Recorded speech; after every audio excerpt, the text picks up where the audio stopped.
है जिसे ओबीसी कहा जाता, जिसका मैं नेशनल प्रेसिडेंट हूं। मुल्क की आजादी के 72 साल में इस देश में जानवरों की गिनती हुई, कुत्तों की गिनती हुई, हिजड़ों की गिनती हुई, मगर जो हम लोग हैं 52% ओबीसी के लोग, हमारी गिनती नहीं हुई।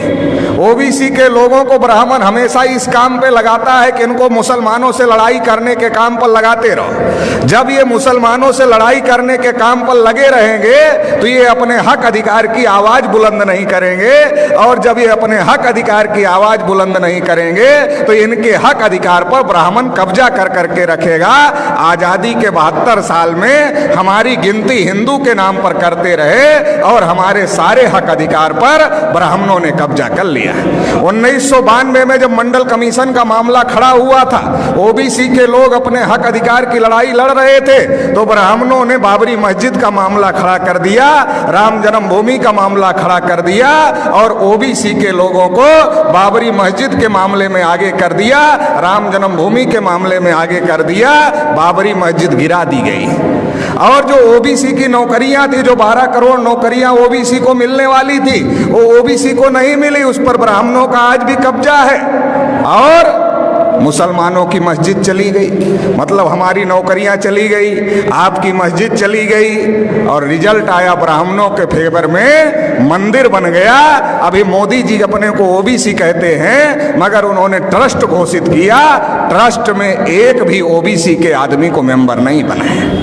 जब मुसलमानों से लड़ना है तब हम हिंदू हैं, जब हम अपने हक अधिकार की बात करते हैं तब हम हिंदू नहीं हैं। मुसलमानों से लड़ाने के लिए हमको हिंदू बनाते हैं, और इस देश में हिंदू है कौन?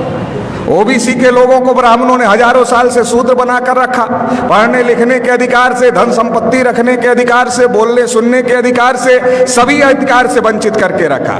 लिखा मनुस्मृति में, अगर आंख से ज्ञान देख ले तो आंख में सूजा डाल देना चाहिए, उच्चारण करे तो जीभ काट लेना चाहिए, और अगर कान से ज्ञान का एक शब्द सुन ले तो कान में शीशा पिघलाकर डाल देना चाहिए, ये लिखा। शेड्यूल कास्ट के लोगों को अछूत बना के रखा, आदिवासियों को जंगल में रहने के लिए मजबूर किया, तो देश में हिंदू है कौन? ब्राह्मणों ने हमारे ऊपर इतने जुल्म ढाए, हमें अछूत बनाया, हमें शूद्र बनाया, हमें जंगलों में रहने के लिए मजबूर किया, तो हमारा धर्म और ब्राह्मण का धर्म एक नहीं हो सकता। हम हिंदू नहीं है। आप रामायण पढ़ लो, महाभारत पढ़ लो, गीता पढ़ लो, वेद पुराण पढ़ लो, श्रुति स्मृति पढ़ लो, कहीं पर भी हिंदू लिखा हुआ नहीं है, क्योंकि ये हिंदू हिंदी भाषा का शब्द नहीं है, ये हिंदू संस्कृत भाषा का भी शब्द नहीं है, ये पर्शियन भाषा का शब्द है, जिसका अर्थ होता है हारा हुआ, नीच, कायर, काला, चोर, गुलाम। आज भी ब्राह्मण हमको गुलाम कहते हैं, हम गुलाम बनने के लिए तैयार नहीं हैं, और हम हिंदू नहीं हैं, तो फिर हम क्या हैं? हम इस देश के मूल निवासी हैं, और मूल निवासी कौन है? इस देश के शासक हैं, इस देश के राजा हैं। सम्राट अशोक का नाम आपने सुना होगा, अफगानिस्तान तक, रसिया के बॉर्डर तक सम्राट अशोक का राज था। हम लोग उस वंश के लोग हैं। इस बात को हम लोगों को समझने की जरूरत है। भारत के मुसलमान कोई अरब ईरान से आए हुए लोग नहीं हैं, हमारे डीएनए के भाई हैं, हमारे खून के भाई हैं। जब ब्राह्मणों ने हमारे बुजुर्गों पर जुल्म किया तो हमारे बुजुर्गों ने इंसाफ के मजहब को पसंद किया और इस्लाम को स्वीकार किया।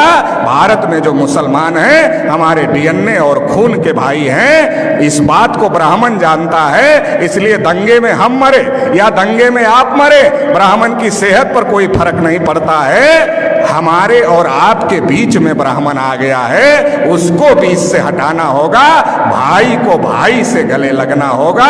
ब्राह्मणों ने हजारों साल से हमको मजलूम बना के रखा, 72 साल में मुसलमानों को मजलूम बना दिया है। इसलिए मजलूम को इकट्ठा होना होगा, और जो ब्राह्मणों ने नाइंसाफी का निजाम कायम किया है, इसे ध्वस्त करना होगा और इंसाफ कायम करना होगा। इंसाफ की इस लड़ाई में आप साथ देंगे, इतना ही कहते हुए आपने मुझे सुना, इसके लिए आभार, धन्यवाद। जय मुनि।